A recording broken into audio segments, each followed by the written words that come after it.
quand nous disons qu'il n'y a pas de la justice, cela ne veut pas dire que cette vérité n'existe pas. Non, ça existe. La justice est malade. Ainsi dit même le président de la RDC. La justice est malade. Ce qui rend cette justice malade, ce sont ces individus-là qui sont placés à appliquer cette vertu. C'est pourquoi nous suggérons à ceux qui nomment ces gens-là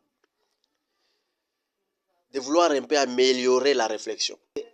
La justice en soi implique vraiment le développement des qualités spirituelles en abondance. Parce que ça demande même que les individus qui appliquent davantage cette justice soient spirituels, développent la perception spirituelle. Alors, il ne fallait pas viser beaucoup leurs compétences dans l'aspect réel ou leur influence dans la réelle, non. La justice, vraiment, c'est une vertu qui émane de Dieu. Alors, si nous regardons, nous observons davantage, ce n'est pas des critiques. Vous verrez que la majorité des gens qui sont mis à l'avant-garde pour appliquer la justice, pour juger les autres, développent beaucoup plus l'aspect matériel. Mais le spirituel est peut-être à 2%. Comment nous allons appliquer cette justice?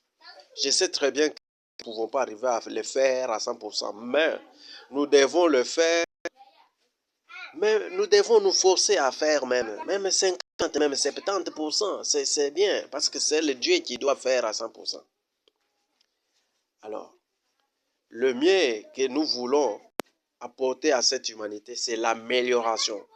C'est les efforts que chacun doit faire pour que ce monde puisse changer. Nous suggérons, ça j'insiste, nous suggérons à ceux qui nomment les juges de penser à beaucoup plus aux qualités et non à leurs compétences.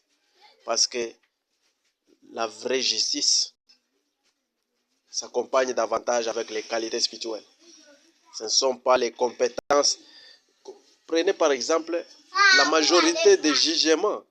Donc, en grande partie, le jugement qui se réalise, peut-être à 80%, on attribue à ceux qui n'ont pas raison la raison.